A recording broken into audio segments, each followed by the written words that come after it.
Chapter 7. As I rowed downstream towards Saybrook, I thought about my mission. How would I find out what Mr. Pratt was doing? What if he caught me? As I neared shore, I realized I'd rowed across the river by myself for the first time. What's more, I was rowing strong and hard. I couldn't believe it. When I was about 30 feet from shore, I heard rustling in the reeds. I saw a dark figure dart away from the bank and disappear toward town. Heart pounding, I rowed into the cover of the reeds. Why me? I thought. I would do anything if I didn't have to chase this man. But that's how I always felt when I was afraid of something. I tied the boat to a submerged log and sloshed to shore. Whoever it was had a head start. I ran after him, keeping a safe distance behind as he entered Saybrook. He headed straight to Mr. Pratt's house. I slipped into Josh's yard and crept to the Pratts, 2 houses down. A light shone from an open window, and I heard men's voices. I walked toward the window so scared that my legs didn't want to work. They felt like rubber, and my feet dragged, like they were stuck in buckets of molasses. 10 feet from the house, my legs completely locked up. I felt like I was frozen in stone. What did Tories do to you if you got caught? I'd heard a lot of stories about patriots tarring and feathering Tories. Did Tories do the same to patriots? "Nathan!" a voice whispered from above. In the moonlight I saw a dark shape in the second-story window. "Hide before they see you. They know about the water machine." "Rachel?" I stammered. "How did she know about the turtle?" From the open downstairs window I heard chairs sliding. "Who is that?" Mr. Pratt snapped. His dark, round-shouldered shape filled the doorway. "Behind the tree, Nathan, now!" Rachel hissed. I flung myself behind a huge old oak just in time. "Pratt, do you see anything?" a voice called from the window. "You think that boy helping Bushnell followed me?" "Could be," Mr. Pratt said. He was only a few feet away from the tree. "If it is, I'll skin his little hide and tar and feather what's left." I looked around wildly for a place to escape. No branch hung low enough to climb, and the street was too far away. "Father, it was me!" Rachel called out. "Up here!" "Girl, what in God's name are you doing up?" Mr. Pratt asked. "I thought I heard the wolf again." "What wolf?" "I heard a wolf growling out here a few nights ago. I think he was looking for something to eat."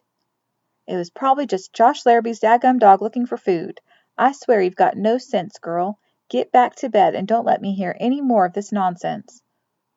Mr. Pratt went back into the house. I stayed pinned against the tree for a few more minutes, then tiptoed toward the street. "Hey, Wolf!" I looked up and saw the silhouette of Rachel in the dark. "Be careful," she whispered, closing the window. Wow, I thought, she called me Wolf. Was that good? Nobody much liked wolves. They were always coming down from the hills and killing livestock. But wolves were also strong and tough. Could it be she liked me? Twice in 2 days Rachel had helped me escape a beating, or worse. You didn't help someone you didn't like, did you? Nate the wolf, I thought. Rachel's wolf. Wow. I felt like howling at the moon. I started strutting down the middle of Main Street. "Nate!" a voice behind me whispered. I whirled around. It was Josh. "What are you doing here?" I asked. "I got up to use the chamber pot and I saw you creeping around. I was, shall we say, intrigued." "Intrigued indeed," I muttered. "I wondered what you were doing and why you were doing it without me." But then I thought he must like Rachel. When I didn't respond, Josh laughed. "What'd you do, throw rocks at her window?" "No." "I'm proud of you, Nate. Mr. Shy and Bashful chasing the prettiest girl in Saybrook. What's got into you? It was risky, you know, with old man Pratt right there. He'd lop your head off if he caught you throwing rocks at his house. Boy, you must like her a lot." We kept walking, and Josh kept chattering until he realized I was heading to the river, not to the farm. "Where are you going, Nate? Love got you turned around?" "I'm not in love." "Uh-huh. So, to repeat the question, what are you doing? Why are you walking to the river in the middle of the night?" I had to think about that one for a minute. I could lie and tell Josh I was night fishing with David and Ezra. That was what we'd agreed upon if someone asked. But Josh knew I hated fishing, and besides, I didn't want to lie to my best friend. But yet I'd promised David I wouldn't tell anyone about the turtle. I'd already broken that promise once with nearly disastrous results. I can't tell you, I said finally. Can't tell me? Josh exclaimed. Can't tell me? Of course you can. What's so important you can't tell your best friend? We were almost to the spot where the rowboat was hidden. I knew David and Ezra would be watching the shore for me. Look, I'm sorry, I said, but it's a secret. I promised. I've got to go. Josh scowled and folded his arms across his chest. I felt his angry eyes boring into my back as I waded out to the boat. Why did I ever agree to help build the submarine? I asked myself, sighing. It had been nothing but trouble. I heard voices in the distance coming down the road toward us. Who's that? I whispered. Who cares? Josh spat out angrily. Maybe it's Mr. Pratt coming to get you for breaking Rachel's windows. I didn't break any windows, and I didn't throw anything, you fool. I was spying on him. Spying? Now we're getting somewhere. Why were you spying on Mr. Pratt? I gotta go, I said, climbing into the boat. It is Pratt, Josh said. I'd recognize that old bear's growl anywhere. Looks like Mr. Fenton, Mr. Smith, and Mr. Weatherby, too. I wonder what they're doing out here. Pratt? Oh my God, get in the boat, Josh. If they find you here, they'll think you're working with me. They'll tar and feather you. Josh started to protest, but the panic in my voice must have gotten his attention. He ran down the bank, tripped over a tree root, and fell face first into the water. I grabbed him by the collar and hauled him into the boat. Terrified, I tore the oars wildly toward the water, missed, and fell backward onto Josh's big belly. He let out a yelp. I pulled myself up, grabbed the oars, and gave another mighty pull. This time the oars dug into the water, and we shot away from the bank. I rowed like a madman, and in just a few minutes we were halfway to the island. There they are, Josh whispered. 2 lanterns had appeared on the bank. Goodness, Nate, what did you do? I shook my head, gasping. Pain stabbed my sides. No time now, I gasped. Soon the lights on shore were just specks. Nate, I thought you hated water. Suddenly you're a natural out here. What's going on? Josh asked. I was too worried to answer. We slid up to Poverty Island, and I saw the comforting, familiar figure of Ezra wading out to us. As we pulled the rowboat to the little beach, I slumped over the oars, feeling like I might throw up. My arms, shoulders, and sides burned. I see we have company, Ezra said to me quietly, his eyes focusing on Josh.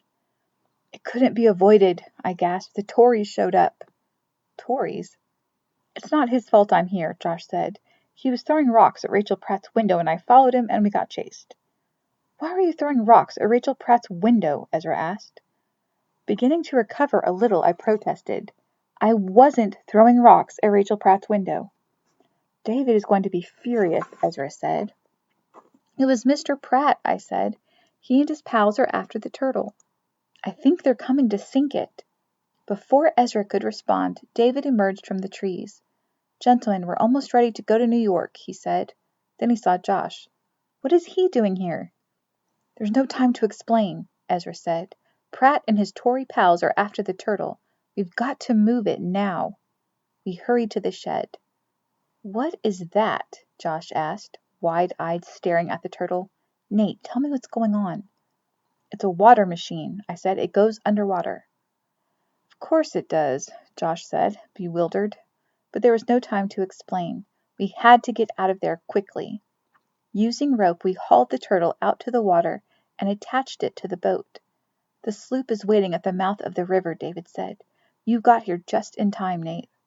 We hurriedly launched out into the river. Ezra took the oars and we moved downstream, tugging the heavy turtle behind us. Don't look now, but we've got company, Josh said. Upstream, 2 lights were moving rapidly towards us. Ezra rowed with all his might, but the lights quickly gained on us. In the moonlight, I could see the outline of the men in the boat. There were 4 of them and 4 of us, but they were bigger and probably had guns. I should have stayed in bed, Josh groaned. David was sitting in the stern, staring hard at our pursuers. Suddenly he stood up. Stop the boat, Ezra. Are you crazy? They'll sink the submarine, and who knows what they'll do to us. Ezra, get in the turtle. It's time to go on the attack. It took a second, but Ezra understood. We opened the hatch on the conning tower and unhooked the ropes. Ezra squeezed his big body into the turtle and closed the hatch. The craft quickly submerged until only the conning tower was visible. We watched as it moved upriver on a collision course with the Tories. Mr. Pratt and company began pointing and shouting when they spied the turtle. One of them lifted a musket and fired. Sploosh! The bullet splashed a few feet from the conning tower. "Dive, Ezra, dive!" David shouted. As though Ezra could hear him, the conning tower disappeared almost immediately. The astonished Tories stood in their boat staring at the suddenly empty surface. "Where'd it go?" Mr. Pratt hollered. The Tories were close, only 50 feet away. As they drifted near, they turned their attention from the water to us. "Looks like your chicken brother got away. But we've got you, Bushnell," Mr. Pratt shouted. "How's the rotting belly of a British prison ship sound to you?" The Tories pulled up beside us, leveling their muskets at our chests. "You too," Mr. Pratt snarled at me. "Don't think you can hide because you're a boy." He laughed. "I'll give Benjamin Franklin your new address in prison so he can write to you." David glanced at the water, then at Pratt, eyes flashing defiantly. "Pratt, you're going to the bottom of the river." "Come on, let's take 'em in," Mr. Pratt said. Suddenly the other Tories hollered. "Something's coming through the bottom of the boat," one of them yelled. I heard wood grinding and tearing. "It's a screw." "That guy in the water machine is trying to sink us," another Tory screamed. A glittering metal screw was chewing a hole in the bottom of the Tory's boat. Then it withdrew quickly and the water poured in. "Plug it, you idiots!" Pratt yelled. One of the men crouched, holding a piece of wood over the leak, but the boat was going down fast. David nudged me with his foot. "Start rowing," he ordered. The current bore us quickly away from the sinking boat, and we halted a few hundred yards downstream. I caught a glimpse of Mr. Pratt and his Tory pals swimming for shore. "Looks like those rats will live to see another day," David said. A few minutes later the turtle surfaced nearby. The hatch opened, and Ezra's head popped up. "Wood screw?" David asked. "Check," Ezra said with a big grin. "Gentlemen, this was a good start," David said, "but we've got bigger boats to bomb. British men-o-war. Tomorrow we go to New York." Exasperated, Josh gave me a puzzled look, and I nodded. I knew I had a lot of explaining to do.